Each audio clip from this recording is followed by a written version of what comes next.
In a quiet corner of Baybay City, a craftsman's hands have been shaping fabrics into memories for over 5 decades. This is the story of Sergio, Tatay Boy, Piñar, Ilorde. a tailor whose stitches hold more than just thread, they hold stories.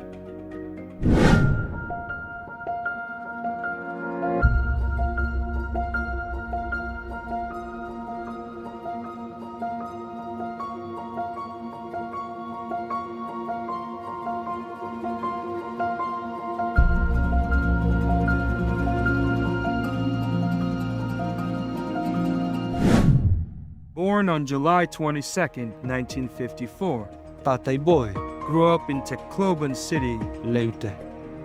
At just 15 years old, he enrolled in a special vocational tailoring program at an educational institute in Paco, Manila.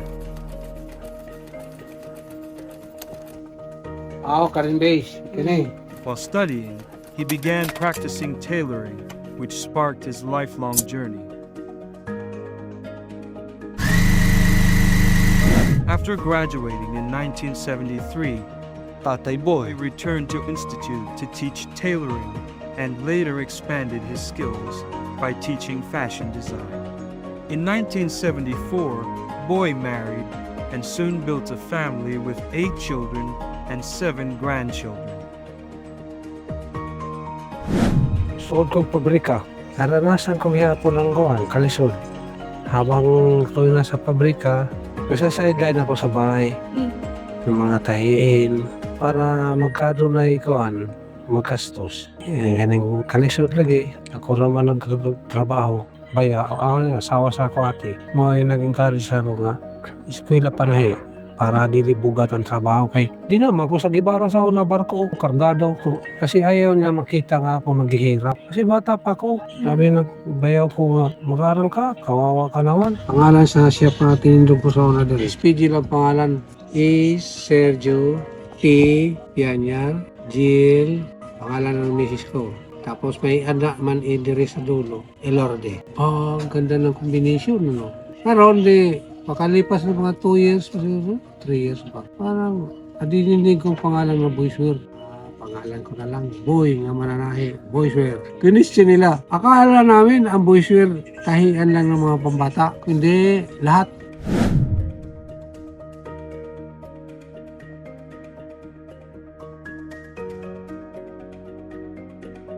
Every great garment starts with accurate measurements, a crucial step for a perfect fit.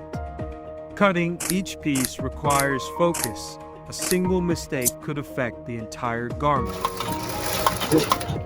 Each machine plays a vital role, ensuring strength, durability, and detail in every piece. Button hole man overlock para sa sigsag. Tatay Boy's eye for detail ensures that each piece leaves his shop meeting his high standards. He believes that quality is never to be rushed, a principle that defines his craft. Tailoring demands patience and resilience, qualities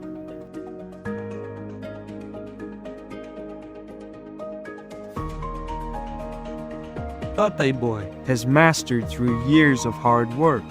Kailangan pasensya mo taas. Importante ang pasensyoso ka.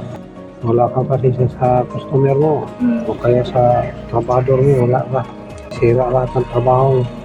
Kailangan sipag at syaga. Number 1 yan is disiplina ang kailangan.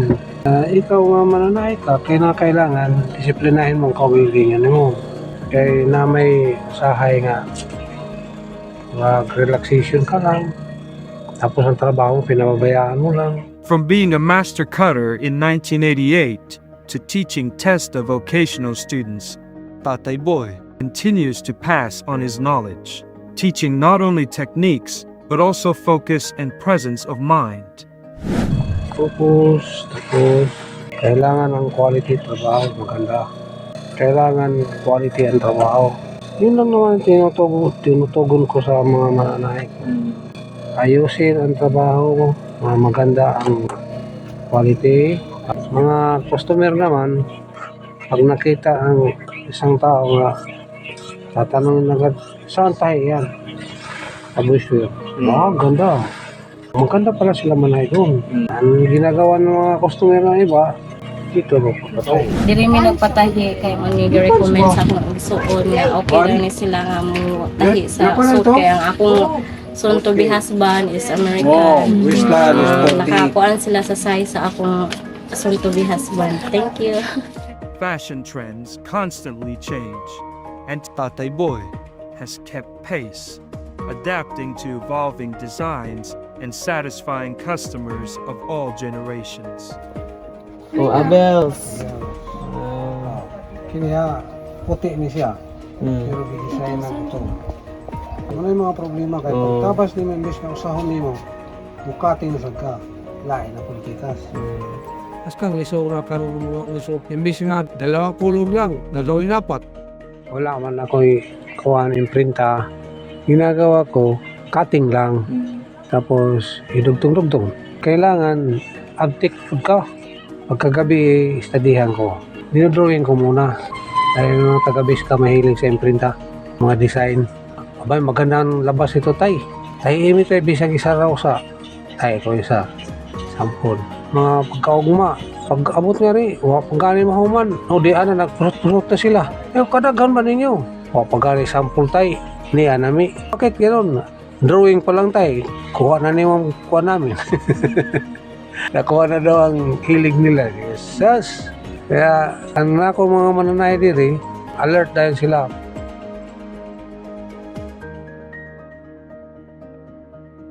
Alam mo, ang uban, dili kabalo ko nung sa kay meaning ani. Meaning na cutting sa likod. Kaya ginagawa ko ng ganyan. Once ang tao, kuda ko o lawas, pwede ka expand. O yan, wala dito. May tax. Tinastas ko. Pero dili sa ito nga, wala ko sa nakot sa sa. Para musip ang body. Yung sample gagawin ko para sa kanila na magustuhan nila. Kasi mamaya, nagagawa lang ako tapos hindi magustuhan. Isayang ng tila. Kaya sa ubang mananahi, di ka makuha na po nila. Rapid ka mahulga. Usahay, dili man ko apektado kay kabalo man ko. Unsang movement sa ananahi.